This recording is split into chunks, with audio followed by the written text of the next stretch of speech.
মুক্তিযোদ্ধাকে গলায় জোতার মালা পরিয়ে লাঞ্ছনা করেছে, বঞ্চনা করেছে, অপমান করেছে, তিরস্কার করেছে, শেষ পর্যন্ত এলাকা ছাড়তে হুমকি খুবই জঘন্য ন্যাক্কারজনক কাজ করেছে 14 গ্রামের মানুষ।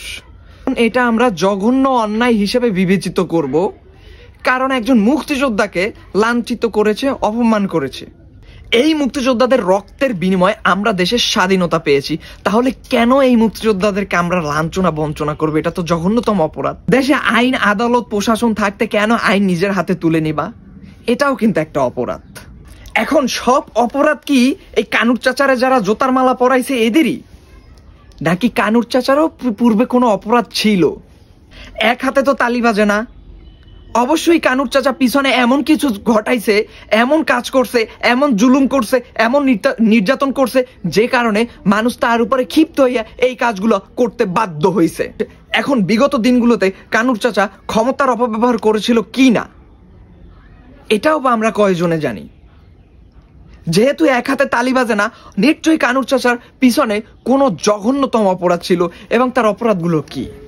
এই আব্দুল্লাহ কানুর বিএনপি জামাত জাতীয় পার্টির জন্য হুমকি ছিল না, সে আওয়ামী লীগের যুবলীগের নেতাকর্মীকেও সে দিনে দুপুরে ব্রাশ ফায়ার করে হত্যা করেছে, প্রকাশ্যে দিনে দুপুরে ব্রাশ ফায়ার করে হত্যা করেছে এই আব্দুল্লাহ কানুর ও তার ছেলে। কানুর চাচা জেলখানায় বসেও মানুষ হত্যা করছে এমনও কথা শোনা যায়, এবং নাকি সে জেলেও ছিল, এবং সে আওয়ামী লীগের লোক দ্বারা সে মাইরও খাইছে, ছেঁচাও খাইছে। তো তখন মুক্তিযোদ্ধা কোথায় ছিল? যখন আওয়ামী লীগের লোকেরা এই কানুর চাচারে দইরা পেদানি দিছেন, তখন মুক্তিযোদ্ধা কোথায় ছিল? তখন চেতনা কোথায় ছিল? এছাড়া এই কানুর চাচা বিগত দিনগুলোতে ক্ষমতার অপব্যবহার করে বিভিন্ন মানুষকে নানা রকম তকমা দিত, বিএনপি জামাত এই সেই ভুং ভাং তকমা দিয়া মানুষকে এলাকা ছাড়া করতো, দেশ ছাড়া করতো, এলাকার ভিতরে একটা ত্রাস সৃষ্টি করতো এই কানুর চাচা ও কানুর চাচার ছেলে।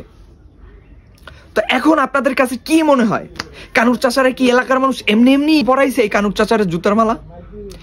কানুর চাচা এলাকার ভিতরে একটা ত্রাস ছিল। এই কানুর চাচা যুদ্ধ করছে, সে একজন মুক্তিযোদ্ধা, সে তো মুক্তিযোদ্ধার পর একটা ডাকাত ছিল। এখন আপনারা কি একটা ডাকাতরে সমর্থন করবেন?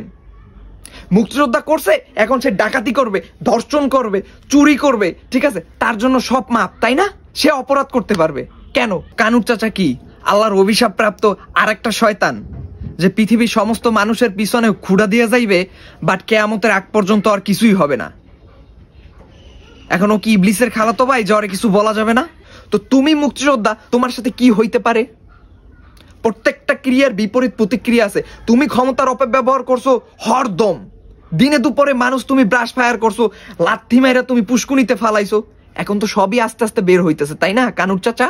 হ্যাঁ, তুমি যদি মুক্তিযোদ্ধা হইয়া এই ধরনের জঘন্য কর্মকাণ্ড করতে পারো, তাহলে তোমার সাথে এই দেশের মানুষ, তোমার এলাকার মানুষ কি করবে এটা একবার ভাবছো?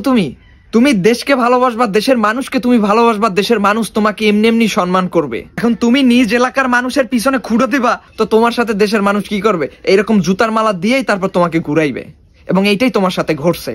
এখন আমি বাংলাদেশের চেতনাধারী লোকদের নিয়ে কিছু বলবো। আপনাদের যে এত চেতনা, সোশ্যাল মিডিয়া একটা ভিডিও দেখলে আরে মুক্তিযোদ্ধার গলায় জোতার মালা পরাইছে, এখন আপনাদের মুক্তিযোদ্ধা যখন মনে করেন একের পর এক অন্যায় অপরাধ করছে, ইভিনকে আপনারাও ধইরা এই চাচারে, এই কানুর চাচারে ধোলাই দিছেন, তখন কি আপনাদের মুক্তিযোদ্ধার কথা মনে ছিল না? তখন আপনাদের চেতনা কোথায় ছিল? আরে যারা নিরীহ চেতনাধারী আছো, দল করো না, কিছু করো না, আমার মতো নিরামিষ, তোমাদের এত চেতনা কই থেকে আসে, কই থেকে জাগ্রত হয়? মুক্তিযোদ্ধা এর এরকম গলায় জোতার মালা পরাইছে, সি ন্যাক্কারজনক, লজ্জাজনক। তো যখন এই মুক্তিযোদ্ধা কনুর এলাকায় আকা মুকাম করছে, নাশকতা অরাজকতা করছে, ত্রাস চালাইছে এলাকার ভিতরে, তখন আপনাদের চেতনা কোথায় ছিল? ওই সময় কি চেতনা ডিপ ফ্রিজে রেখে দিছিলেন? চেতনা কি জৈমা শক্ত হয়ে গেছে, লোহার মতো হয়ে গেছে? আর এখন কি চেতনা গইলা গইলা পড়তেছে, চুপসে চেতনা পড়তেছে, টপ টপ করে চেতনাগুলো পড়তেছে। হ্যাঁ, চেতনাধারী সুশীল